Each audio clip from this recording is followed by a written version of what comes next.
Good evening, everyone. Let's see, is anyone there? Anybody there? Hi, good evening. Welcome. How are we all this evening? Hi. Lovely to have you all. So, Gary and I had a bit of a practice session yesterday behind the scenes, and fingers crossed that we get this right. If not, it'll be the third week in a row, and hey, you know, 3 times a charm. Maybe I could just do some of Hathor's magic and blow on it. Will that work?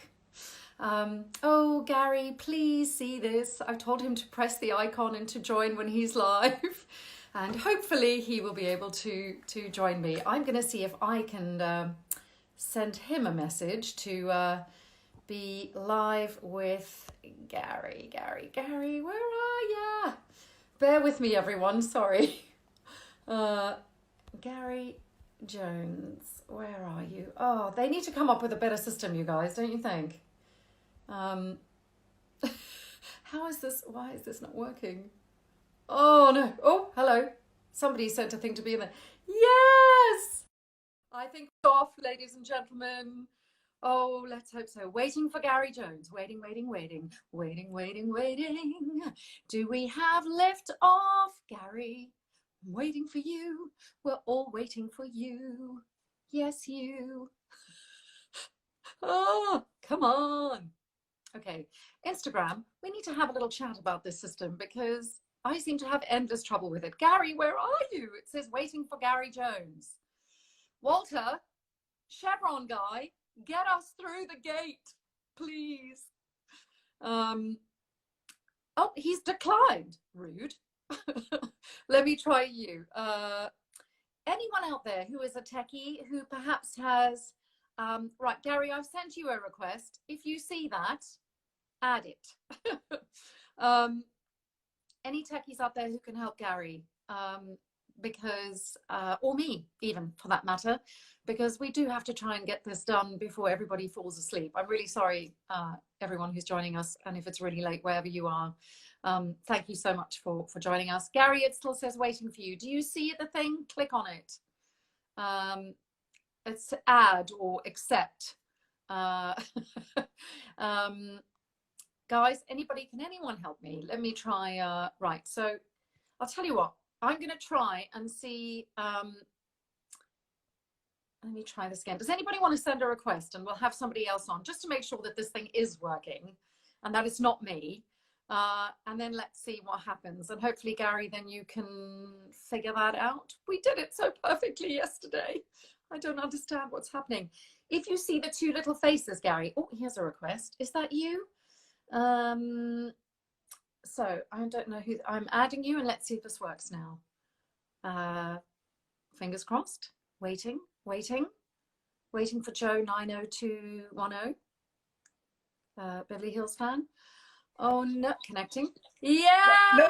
Unfortunately, this is actually me. I was just testing to make sure it's not you, Suanne. It's actually Gary that's having the problem. Yeah, brilliant. So, well, thank you so much. So, Gary, hopefully you're watching this and you can see how that works. I'm going to jump off. Yes, and let that's him, fine. Thank you so much. Thank you. Bye. Bye. So, Gaza, my friend, right, 3 requests. Hopefully one of those is you. Right, add. So hopefully I've added you now. It should come up. Look on the writing below and see.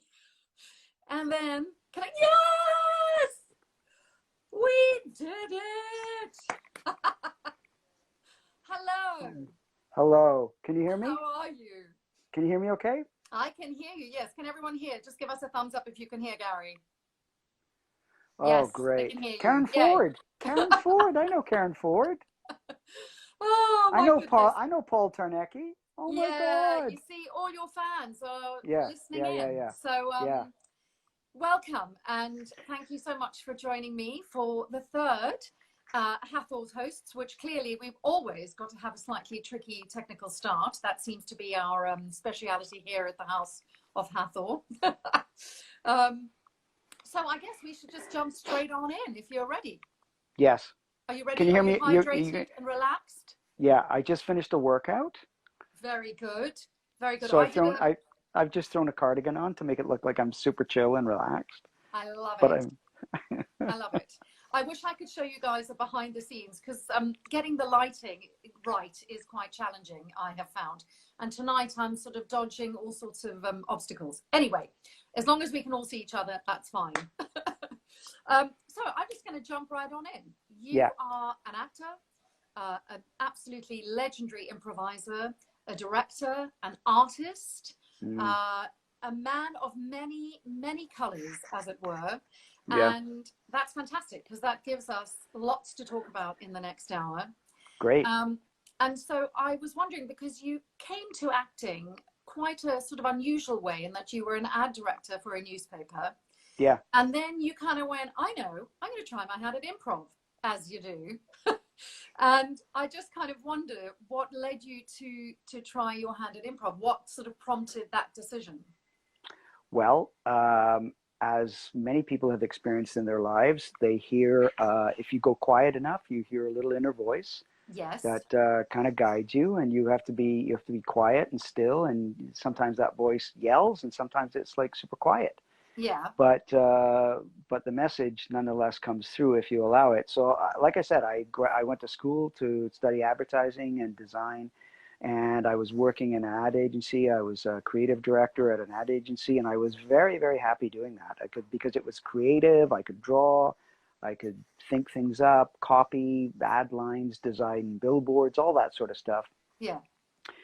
And then one day I was just home, and I was reading the newspaper back when we read newspapers, and I saw a tiny little classified ad Yeah. in a newspaper for improv lessons, improvisational comedy lessons, once a week for a month. It was like a learning annex thing where you could learn multiple. You could try your hand at different things like motorcycle repair or accounting, sword fighting, whatever. They had a whole ton of things that you could try out, Yeah. glass blowing or whatever. And improv was one of them. And I saw this thing that said improv comedy. And the voice, when I read that, the little voice spoke to me and said, you have to do this or you'll regret it for the rest of your life. I remember those words in my head. And I was like, what?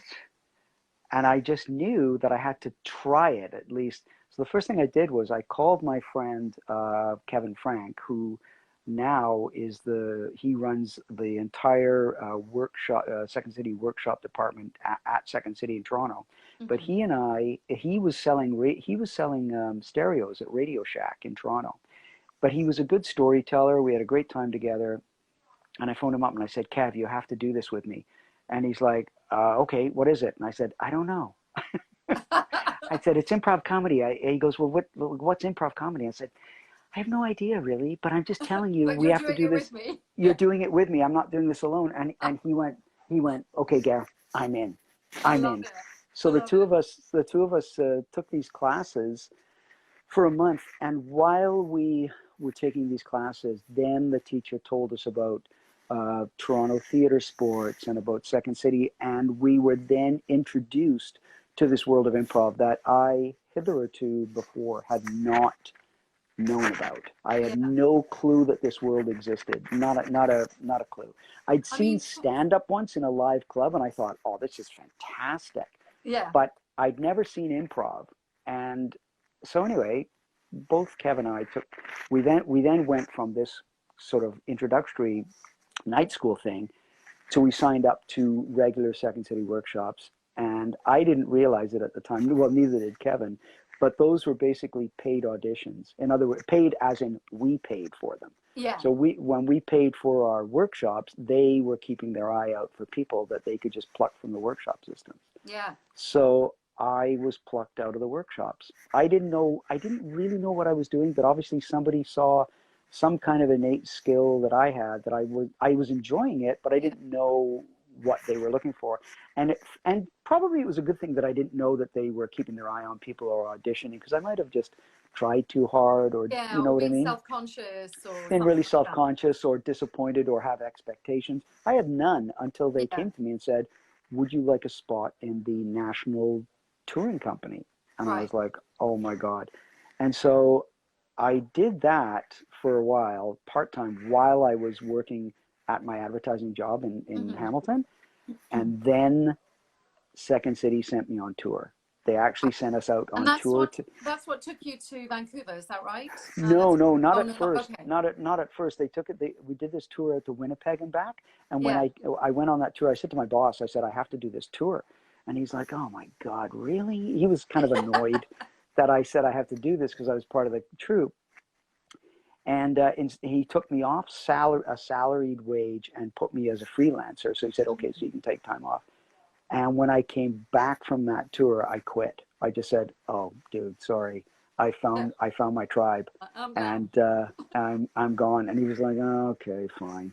And I quit, and I started acting full time. And then shortly after that, that's when Second City offered me a job at Expo '86 in Vancouver, and that was a 6-month run of the fair. And I came out here with Ryan Stiles of Whose Line Is It Anyway? And Pat I was just McKenna. going to say, because for anyone who doesn't know, anyone who's watching and who doesn't know, Second City is a massively prestigious and really well-respected institution.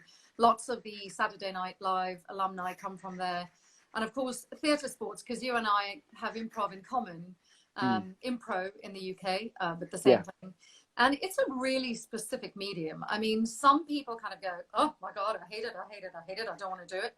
And other people find it absolutely liberating and sort of like jumping off a cliff and going, yes. And very often comedians, I think, love it. Yeah, exactly. Not so much stand-ups, but more people who are, you find that in order to improvise, you have to be inherently collaborative. You have to be able to work with people to create something. Yes. And it's I'll tell you, it was a very, very difficult art form to get a handle on. And I could see trying to be funny. Trying to be funny on top of that. It's one thing to improvise. It's another thing to be funny in front of an audience when you're improvising something from scratch. So, well, respect. what I had was I didn't have any desire to go into theater when I was a kid, or I didn't do any high school dramatics, nothing like that. In fact, I thought all the people involved in the drama club and the high school play, they were all losers. You know, they're all like, oh, yeah, right, whatever. And I had no desire to do that. But what I did have that helped me in my improv career was I was good at storytelling with my friends. When I would hang out with my friends, I could take something and make a funny story out of it. Didn't matter what it was. I learned how to storytell. And that's really what improv is storytelling on your feet. But I have to say at the same time, there were many times when I wanted to quit, when in fact, when I was in the workshops with Second City, they wanted to move me up a level. And I said, no, I don't think I should. I think I should repeat this level. And they were like, no, you have to go up a level. I was like, I don't think so. I don't know what you're seeing. And of course they saw something that I couldn't see, but I was finding it really difficult. Yeah. And because it's an art form that you learn a couple of things, you try them out, you get good at them, and then you plateau. Yeah, of course. And then it's in the plateauing of your learning process that it becomes very frustrating, because you think, well, I'm not doing anything new, or I'm not getting better. Yeah. But you have to stick to it, and when you stick to it, then you get better. And of course, the reward is it's one of those things that years later you sometimes look back and go, that's what I had to learn. Or, you know, like doing a comedy when you're on stage every night and there's a laugh line that you know you're going to get and you get it. And then one night you don't get it.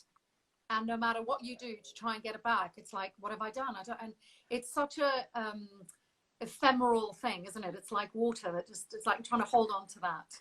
And it's like you're addictive. constantly, it's like constant fine calibration, like fine tuning. And so what happened was, I don't know if anybody out there has ever read the book by Malcolm Gladwell called Outliers, which is he coined the phrase the 10,000 hours. Yeah, of course. You know, to kind of master something. Mm-hmm. And during that period where I joined theater sports, and I was with them for probably 15 years, but during that period, I put in my 10,000 hours. Like, I did get so comfortable, and I got good at it, you know, because I performed all the time.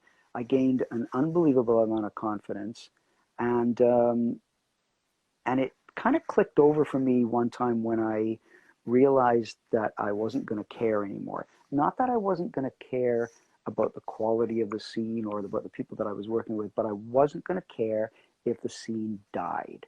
Mm-hmm. Because up until that point, I was very concerned that if the scene died, it would reflect on me personally. And I would look bad, and I'd be embarrassed, and I'd feel like an idiot. And there was a point that came, like, just in the sheer volume of shows that I was doing, that I just said, I can't keep doing this because it's kind of killing me.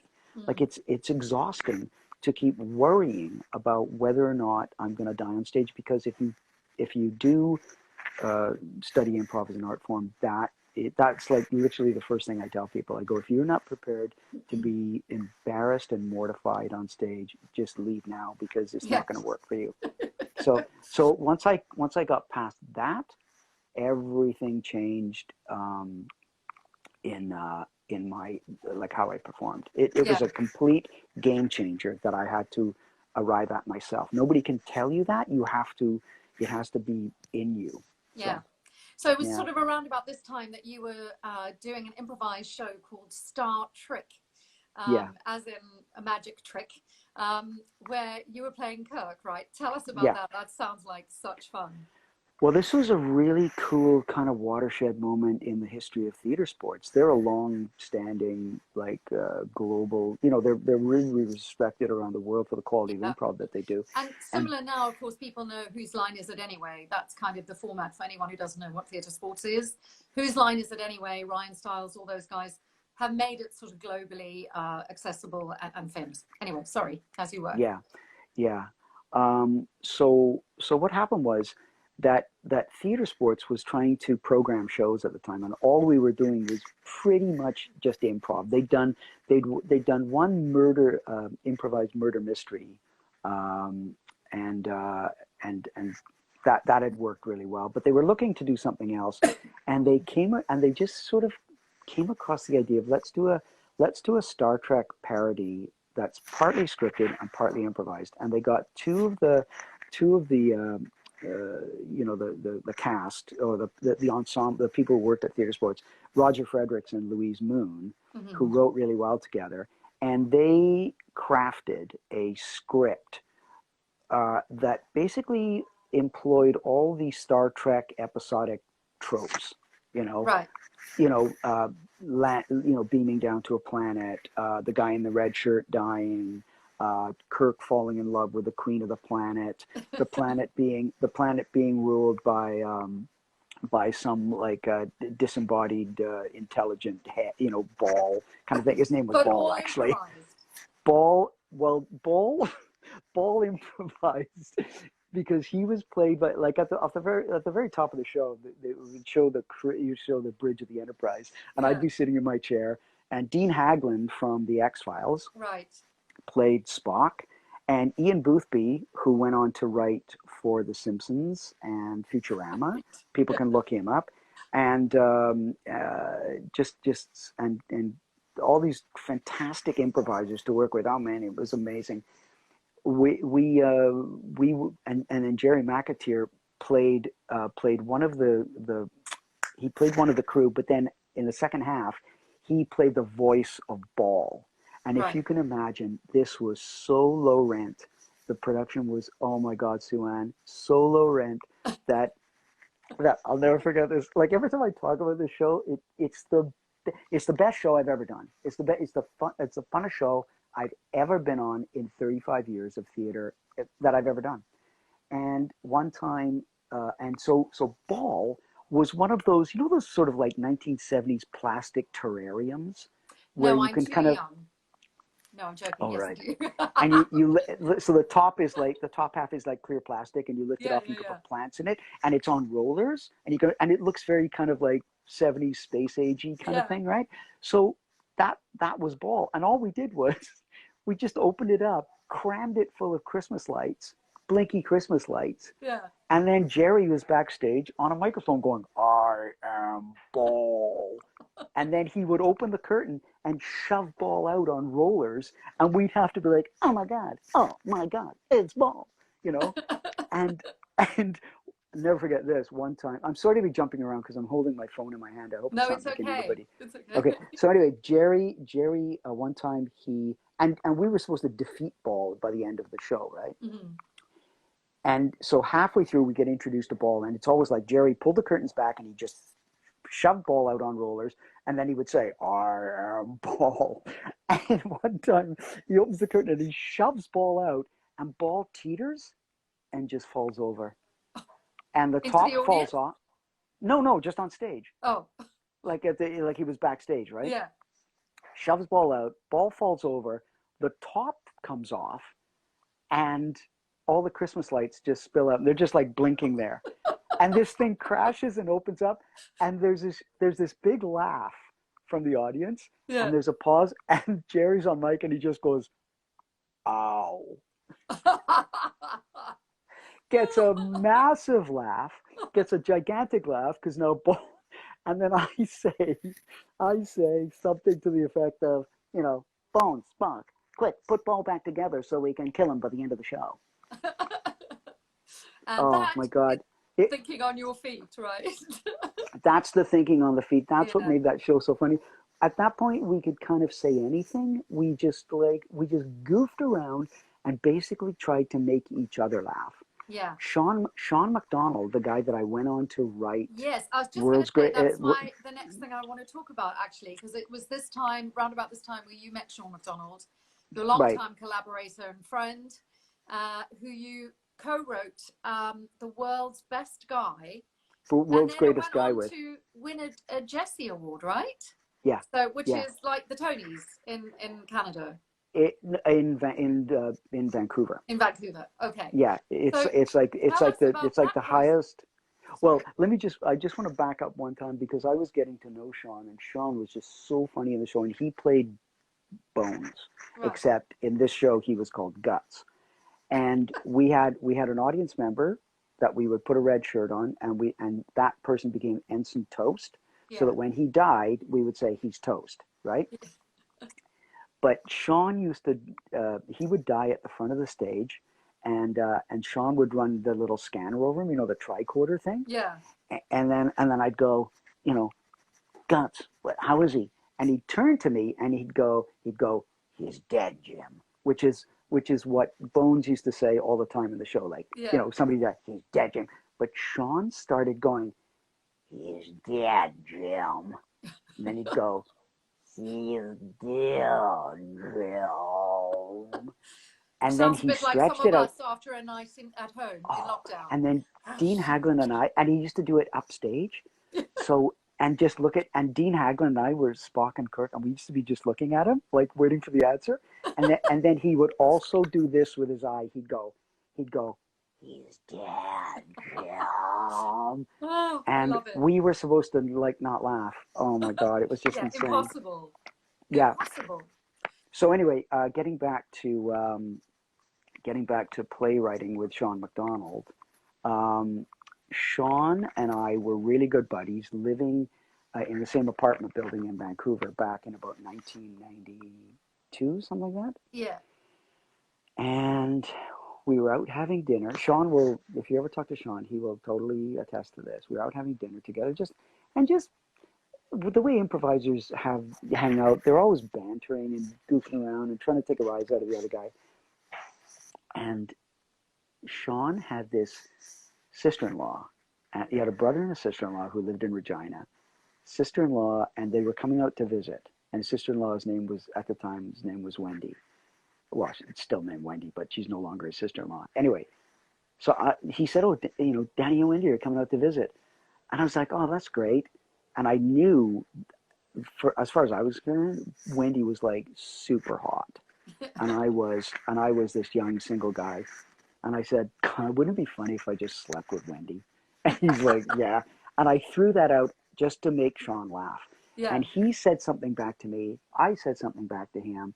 And within about 2 minutes, we had Sean goes, these kind of sound like plot points in a play. So we started writing them down on napkins at the restaurant. Yeah. And we just kind of made, that became our dinner. We just ran through, then what would happen? Oh, then this would happen.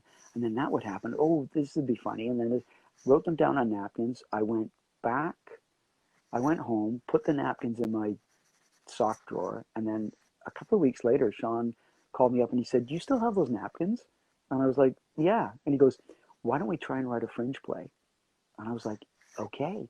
Because the thing is, we were improvisers and we were writing on our feet, and we had the same sense of humor, and we thought, let's try and write a play that makes us laugh. So the way it went was that we wrote this one-act play. It was like a kind of a farce. Got two other improvisers. Ellie Harvey was one of them, and she's a great improviser. She was actually in Star Trek 2 as the Queen at one point. Super funny, and she was in the Addams Family, the new Addams Family as Morticia. Okay. Yeah, she's a fantastic improviser. Yeah, super funny. And we got her and another guy, and it was a four-hander. We put it in the Fringe, and it just sold out immediately. Then it got into the pick of the Fringe, and then a guy named Bill Millard, who ran the Arts Club Theater, which is a very popular, profitable, like commercial theater here in Vancouver on Granville Island, heard about it, came and saw it on the last night of the pick of the Fringe, and it was taking a while to start the show. It was supposed to start at 8 o'clock, but it was like we hadn't started by 10 after 8. And we were going, "What's wrong? What's going on? Why aren't we starting?" They said, "Oh, they're putting in more seats. They're just packing the place." It was, we were like, "Are you kidding me?" So after the show, and it killed. So after the show, Bill came up to us and he said, "Look, this is really funny. The problem is it's a one act. If this were to come to the Arts Club, I need it to be a 2-act so I can sell booze." Right. And he said, "Can you turn it into a 2-act?" And we said, "Yeah, absolutely." So Sean and I went away, and we actually made it funnier. Had a reading with Bill, and Bill goes, "Okay, let's do it." So it then got produced at the Arts Club, ran throughout the summer, got held over for like an entire summer, and then won Best Play of 1994. And Sean and I were on stage collecting a Jesse as co-writers of this play. It was unbelievable. Which you were in as well, right? Oh yeah, we were in it. Sean and I were in it. So I mean, we how played, was that? Saying your own lines, was it fantastic. easier? Or... Are you kidding? Fantastic. Well, because we'd written it together, and lines that I had come up with, Sean laughed at, and I laughed at stuff so they were still funny. They were never those lines that we came up with were never not funny. Yeah. And so as long as we made ourselves laugh, that was the only thing we had to go by. We thought, if this makes us laugh, it's probably going to make the audience laugh. Yeah. And so it just got held over, and we set out. So we were at the time. Can you imagine? We were collecting a paycheck as actors and as writers, and as a cut of the door. It was like a good summer. That was a good summer. I bet. Yeah. Yeah. And so that leads us into Stargate. That little show. The little show that could. The little show that could indeed. So you're one of the few people who was in all three series of the franchise. You're in over 100 episodes. Yeah. And of course, playing Walter. We're going to get to Walter in a minute. How did the Stargate audition come to you? Literally, like any other audition, my agent at the time called me up, said have you seen, do you know the movie Stargate? And I said, yeah, I'd seen it like a long time ago, but I hadn't I thought it was pretty good just because it had Kurt Russell and James Spader in it, so there's good cast and everything, and it was cool. But I'll tell you, I was not, me personally, I was not drawn to sci-fi, so I didn't outside of the movie Alien, which is one of my favorite movies anyway. I'm not a huge sci-fi guy, right? Yeah. But she said they're making a series out of the movie, and you're auditioning for a technician. And I was like, okay, great. And she said, so watch the movie, and the part that they're looking for is this guy who in the movie who kind of wears like a Hawaiian shirt and is like this, he's like a super brainiac guy, but he's not really an Air Force guy. He's one of those guys they bring in who can kind of solve cyber problems. Whatever. Yeah. So I said, okay, fine. Now, bear in mind, I had no idea what the tone of the show was. I didn't know what, because they hadn't made it yet. They were still auditioning for it. So I watch the movie again, get the sides, and when I go to audition, it just so happens, and I mean these things are they're so fated. You know, the guy who directed the first two episodes, the pilot, the hour-long pilot, was a guy named Mario Azzopardi, and he had directed me in something like, I think it was Outer Limits, where I played like a ballistics expert, and I came in, spouted off a bunch of, ballistic garbage, and then just left the room, and that was it, right? So when I didn't know he was the director, so I walk into the audition, and he's like, "Oh my God, it's you! Oh, you're gonna be perfect!" And like that's the kind of thing you want to hear from a director, right? Yeah. And my agent had said to me, "Don't mess this up. Like, don't mess it up." Yeah. And I was like, "Why?" And she goes, "Well, it may recur. There's potential for this to recur." And I was like, "Okay, well, I'm not going to mess it up anyway." But so I go in. I have this audition, and now I've told this story on numerous occasions, but some fans might not know this. But anyway, I go in and I get my sides, and it's literally me simply reading Chevron 1 encoded, and then they cut away to Michael Shanks firing a machine gun, and then they come back, Chevron 2 encoded, cut away, come back, and it's me just listing all the chevrons, and that's all I'm doing. I have no other lines other than that. Now, I have no idea what a chevron is. I don't even know what I don't know what I'm saying. Yeah. I have no idea. I just know that something encoded means that it's been plugged in. That's all I sort of knew, right? I could have been saying Chevron 1 plugged in. I don't know, right? But I'm listing them off, but I thought, as an actor and as predominantly known as a comedian, I have to make something of this. Yeah. And I don't know what the tone is, so I'll just be funny. I'll just be a comedian. Yeah. So I go in and I'm like, Chevron 1 encoded, Chevron 2 encoded, Chevron 3 encoded. Like I'm bored. Brilliant. You know what I mean? Yeah. And by the time I get to Chevron 7 locked, I actually do Jerry Lewis. I go, Chevron 7 locked, like that. And I look over, and Brad Wright and Michael Greenberg, and they are pounding the desk laughing. Yeah. They're just heads down. Also a good sign. Also a good sign, except it wasn't a comedy. But they were killing themselves laughing, because they could tell. I had no clue what I was talking about. I didn't know what it... I think that made it special, because there were probably so many people who went and were like, Chevron 1, unlock. They're doing it. And it's when it's just like, this guy does this every day.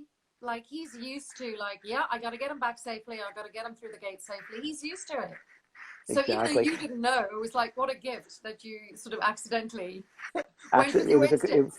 It was a complete accident. And when I was leaving the room, Mario walked me to the door, and I was like, oh my God, this is going so great. and I turn around and I'm looking at Mario like almost like pretty good, right?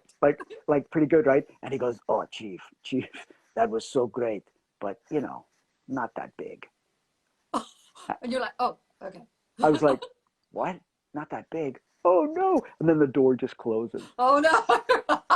And I'm like, oh my God, I totally blew it. And then when I got a call back. And I come back, and the first thing, like any actor would do, Suanne, you've done this a million times. You walk back to the callback and you go, who else is called back? Yeah. Who else is called back? Who else am I up against? And the guy in the casting assistant goes, no, it's just you. And I was like, oh, really? And they're like, yeah. So I go into the room, and there's a new executive producer there, Jonathan Glasner. And this guy is so deadpan. Yeah. It was like auditioning on Easter Island. So deadpan. And Mario, and what the giveaway should have been, that Mario was sitting next to Jonathan Glasner. And I go, hey Mario, how's it going? And he goes, good, hi Chief. Like he hardly acknowledged me. He's almost like, no, don't, Don't be funny, don't be funny. Don't be funny. He's trying to give me the message, and I'm not getting it, because I think, well, if they call me, I'm thinking, oh, if they call me back, they just want the same stuff. So I start doing it. I go, Chevron 1 encoded, and Glasner stops me. at like Chevron 1, he goes, just say the line. And I go, oh, Oops. okay. And I go, Chevron 1 encoded. But then I can't help myself. And then I'm like, Chevron 2 encoded. He goes, say the line. And he sort of yells at me. He gets a bit angry. And then I just listed, it was like a grocery list. It was like Chevron 1 encoded, Chevron 2 encoded, Chevron 3 encoded. And I just listed, and there was like Chevron 7 is locked. And that was it. You got the job. And that's And the I got most the job. important thing. I mean, auditions are such weird things anyway. I remember with mine, because we're still with paper auditions, and I got the sides, and I was like, is she mad? Like, why is she referring to herself as we? And there were all these women there who were in like really sexy, sexy things. And I'd broken my toe, so I couldn't wear shoes or a shoe. And then I was like, do I go with no shoes or just one shoe? Anyway, I went with one shoe just to show them that I wasn't a hippie, and not that there's anything wrong with hippies. And then I got there and I was like, I don't really know. And I was, I had to be American. So I was like doing my American accent. And right at the end, Jeff Greenberg was like, could you do it with a British accent? I was like, yeah. And that was that. But again, didn't know. I had no idea. I was like, is she mad? Because she's like the royal we. Anyway, moving on from auditions, you get the job. You are Chevron guy who has many, many, many incarnations with his name. So tell us, because there's some fantastic stories about how you got to be eventually how you got to be Walter Harriman, because you weren't that at the beginning. You were Norman, right? I was tech guy no, first. at the very beginning, I was just technician. But I was a technician, but there were other technicians that were in the action lines that were directed to do things, but I was the only technician that had like lines. Yeah. But I was just technician. And for anybody out there, wondering about the world of acting, why you see some people stay and go in shows, if you're a technician and you don't have a name, you can just be replaced. You can just go and, but once they give you a name, then it's harder to replace you. They've sort of got to kind of either kill you off or justify why you're leaving, because they've named you now, right? Yeah. Anyway, I was technician for the longest time. And then, and I had a name tag of Davis, right? And then I became Sergeant Davis. And as soon as I thought that, I thought, okay, I'm getting my hooks into this show now. Like they're actually noticing.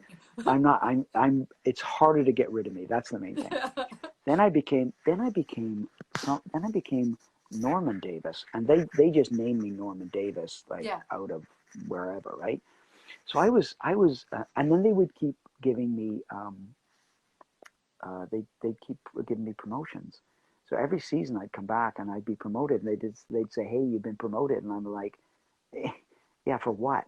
Like, why am I promoted? They go, oh, you just are. And they'd give me ribbons and like all these things.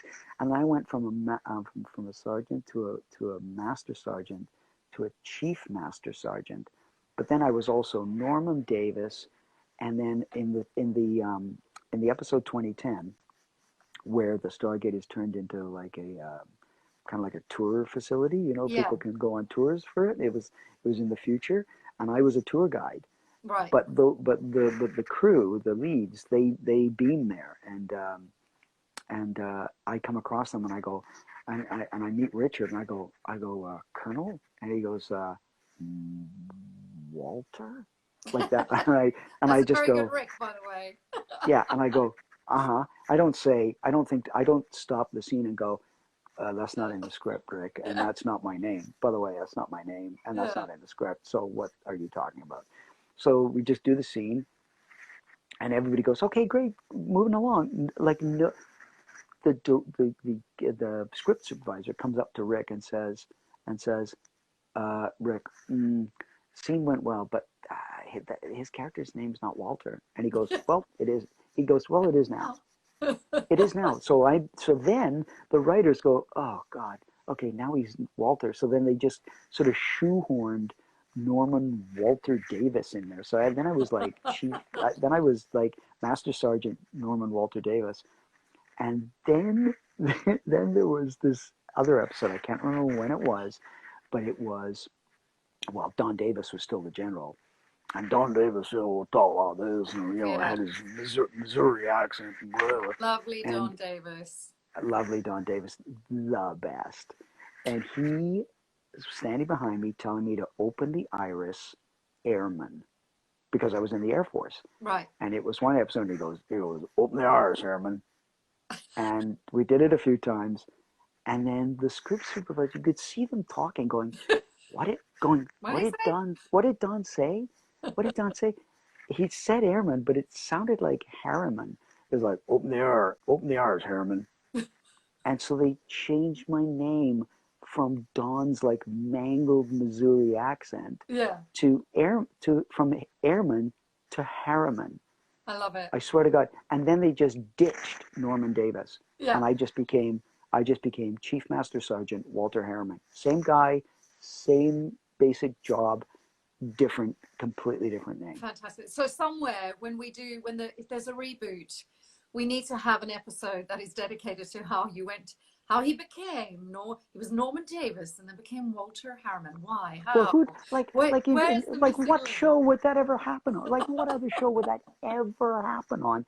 Where there's like thousands and thousands of fans and they're watching this name change take place over 10 years. Like, when the hell would that ever happen? Only on Stargate. And the fans are like, we don't care. We just like the guy. So can't do what you want with his name. Yeah, exactly. Rick could get away with it. So when I Totally. was chatting to Amanda last week, and we were talking, and specifically at this point about her directing, and she was saying like she had learned so much on the set of Stargate that when she became a director, it was kind of all there. Like she just learned it by osmosis. And I wondered, you were there for such a long time. What is there like one thing that you took away from it specifically, or do you just have like a series of really happy, obviously happy because it was a happy set, but like, do you have any highlights that you could tell us about from the different times or stories that still make you laugh? Well, one thing that I just experienced over time, and because Stargate would spoil a lot of actors. I mean, you got spoiled on that show because it was so great. And what I realized, because I wasn't a contracted player for Stargate, so I could still audition for other shows when I wasn't on that episode, right? Mm-hmm. And what I discovered was that when I went on other shows and maybe did a day or two here and there, I would show up on that set. And the fact that I didn't know anybody, and it'd be like, oh, this is weird. Because on Stargate, you just show up. I knew like the carpenters, and I knew everybody, and everybody knew me, and I knew the crew, and I could just shoot the breeze, and we had a great time. It was such a family thing. Meanwhile, other shows would be like, who are you? And you just know that there's something about being a recurring character versus like a day player. Yeah. They're respectful, but it's more like, well, you'll be gone tomorrow, so just stand on your mark and say your line and whatever, right? So there's not that connection. So it's not something I really say that I learned, but I did take away. I was really fortunate to have that experience. Amanda, I will say, was one of the first people, excuse me, to just be super friendly and open, and make a connection with me. And we both discovered that we'd both been in improv troops in Toronto. There was and I'd never met Amanda before, but we did have a common friend back in Toronto. So we she's been lovely. I've known her for so many years, and she's just great. She's awesome. But that's, I would say, I mean, there's a million moments over 10 years, but that was the main thing that I came away with, was the fact that it was a family, it was like a family run business. Oh yeah. And also maybe fans don't know this, and it doesn't, this doesn't happen all the time either, is that when I got on the show, like Martin Wood and Andy Makita and all those guys were assistant directors. They were ADs. They weren't producers and directors. That's right. Peter DeLuise was a kind of like a consultant. Yeah. And not all these people. And so what Stargate did was they promoted from within. Mm-hmm. And one guy that worked on Travelers, I did one episode of Travelers with, you know, that Brad wrote. And when I went into audition, it was so great because the director was Will Waring. Mm-hmm. And Will Waring, back in the days of Stargate, like they used to have an A camera, which would shoot all the leads, and say B camera would shoot like my stuff because I was like a secondary guy. And Will Waring was like the B camera guy. So he went from B camera guy to A camera to, and then they gave him a few episodes to direct. Then he was directing Travelers. So and he's the loveliest guy, like the greatest guy. And they just promote from within. So they just kind of know they have these fantastic working relationships, and they nurture them. Yeah, I think also it's a good thing for actors to bear in mind. You know, I sometimes hear stories about. Somebody just wrote. I saw on the feed Sanctuary episode bank job. That's so right. I was in a Sanctuary episode where I played a bank teller who had an alien inside, and I had to like spit out this alien. But yeah, I mean, everybody kind of knows everybody. Yeah. You know? And it's you know, it's a good lesson for actors as well, because sometimes you hear horror stories about actors who are really awful to assistants or to the more junior crew. But of course, the crew for today, who might be all juniors, are tomorrow's big Scorseses and Brad Wright, John Lennox. I mean, like all these guys have just really, you know, Martin Wood, Andy McKean, all of them have just gone on to do wonderful things. I am aware of the time. It is 15:15. I don't know what time we started exactly, but we've got tons of questions still to get through. But I'm going to, because I also want everyone to have a go, and I see they've got 4 questions pinned. I wanted to just talk to you a little bit about what was your last day like on Stargate. Do you remember that? Like how you felt? I do. It was a bit surreal because I'll just say that I think my last words were counting the chevrons again. So I started off in episode 1 10 years prior with chevron 1 encoded, chevron 2 encoded, wow. And then on the last episode it was like chevron 1 encoded, chevron 2 encoded. So it came full circle. A full Stargate. Total full Stargate. It was weird. It was weird. It was almost like you didn't really believe it was ending because the show kept coming back for so many seasons, and it was like, yeah, it's not really ending. It's going to have season 11. Then when that didn't happen, it was like, oh, I guess it did end. And if there is a reboot, because there is sort of all sorts of rumors that Brad is in discussions and chats with MGM, what would you like to see for the franchise? You mean in terms of me? Well, in terms of you, or you know, what would you like to see it moving? You know, moving forward. Do you think it can move forward? Like, what do you think? I don't know. To be honest, I think that the reason Stargate SG1 worked so well and why people would want it back was based purely on the time and space of the chemistry of the leads. Yeah. And it's not a matter of just because Stargate as an idea to do a show of going to different worlds.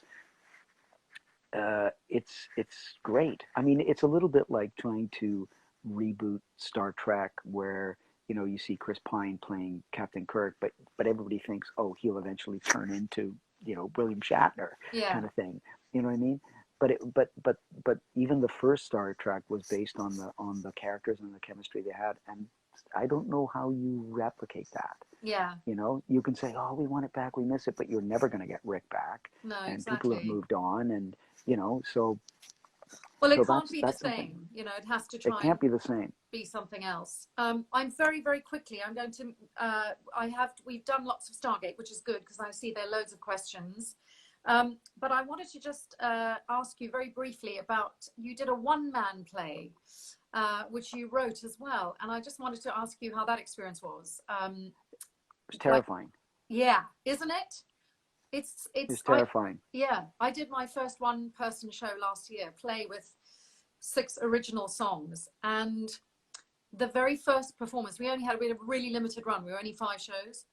That first performance, because it was set in a sort of cabaret bar, I stood outside the doors, and I have, honest to God, I remember thinking, I was like, because there was a staircase going out to the street, and I thought, if I go, like, and just get in a cab, I mean, what are they? Who cares? Like, I could just go now, and everything, and that's never happened to me before as an actor. Like, my body was going flight, flight, flight.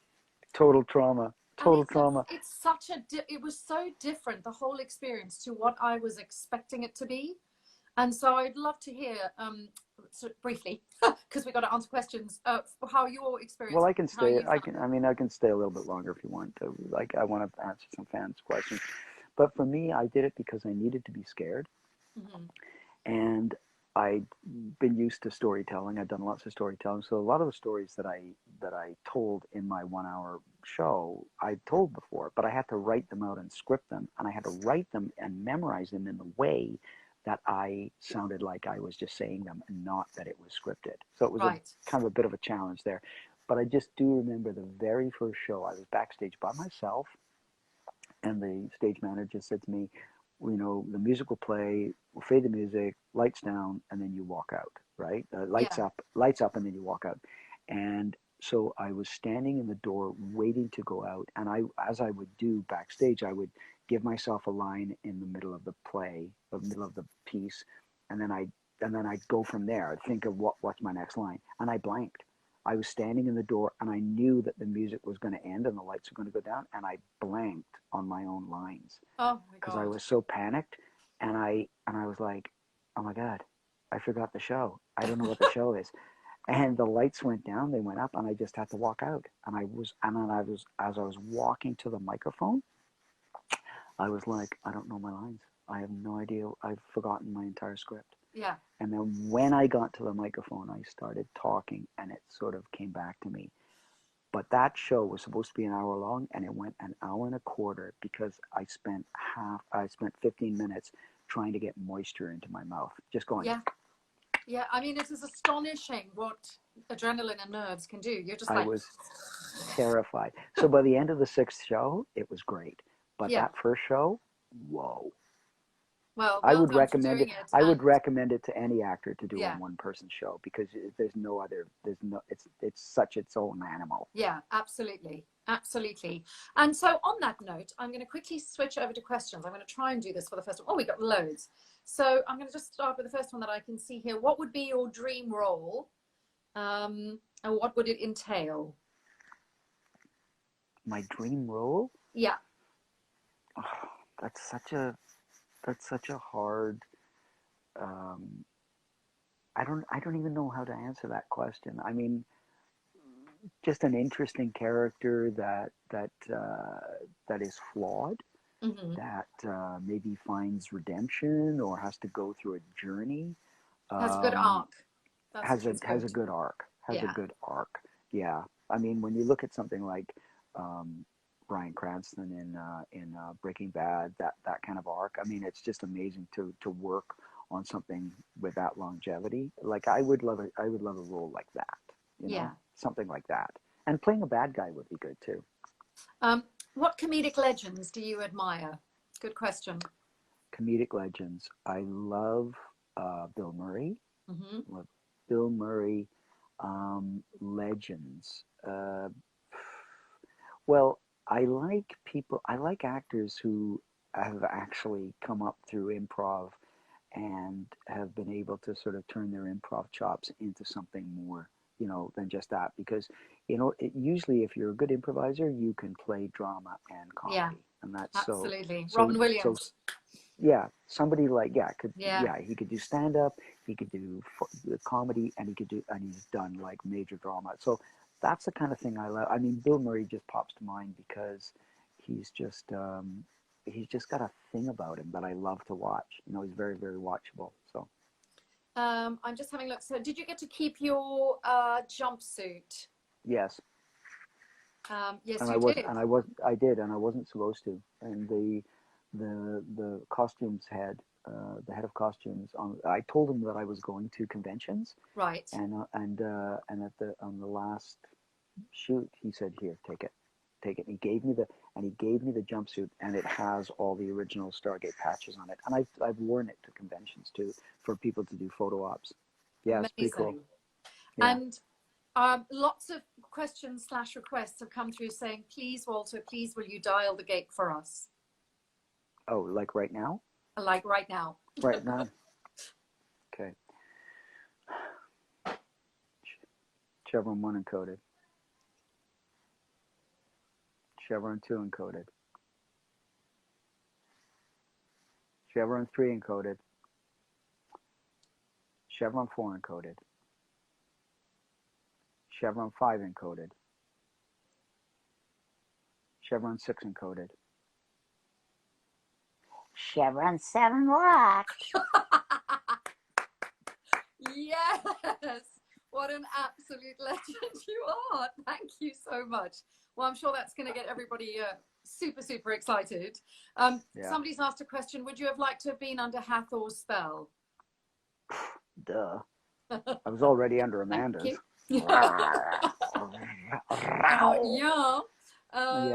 Yeah. I totally, I think Walter obviously had the hots for Sam Carter. You know what I mean?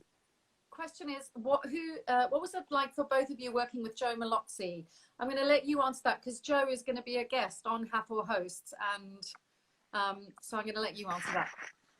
I love Joe. I think one of the last conventions I was at, Joe was at, and with his lovely wife, and we went out for dinner, and I didn't spend a ton of time with Joe, like on the show. Like he was always very pleasant. And yeah. One cool thing about Joe is he is one of the smartest dressers. He's always turned out.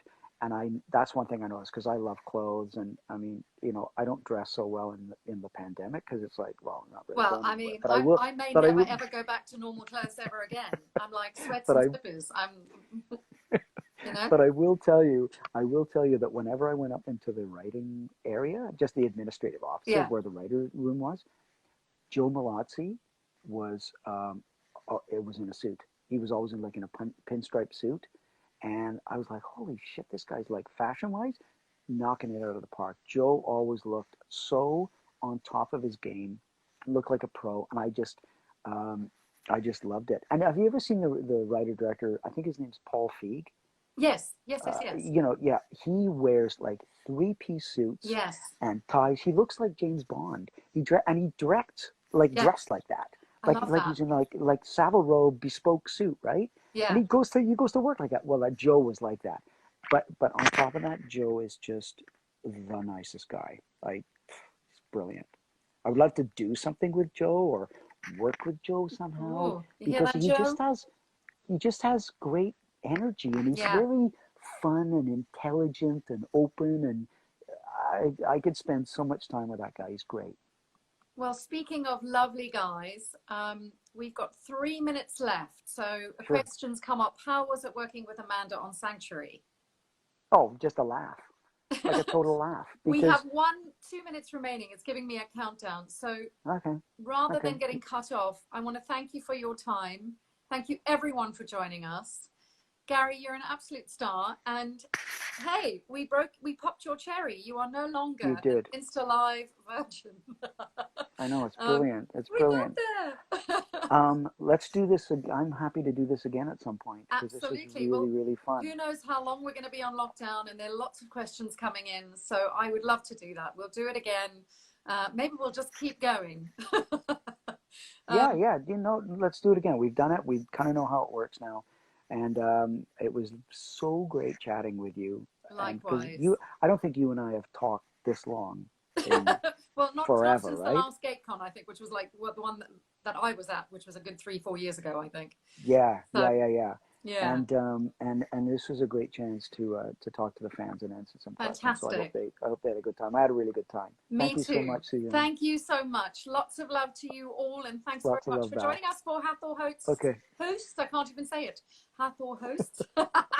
And guys, have a good evening, a good morning, a good afternoon, wherever you are. Thank you so much for joining us, and I'll see you next week with Cliff Simon. Mwah!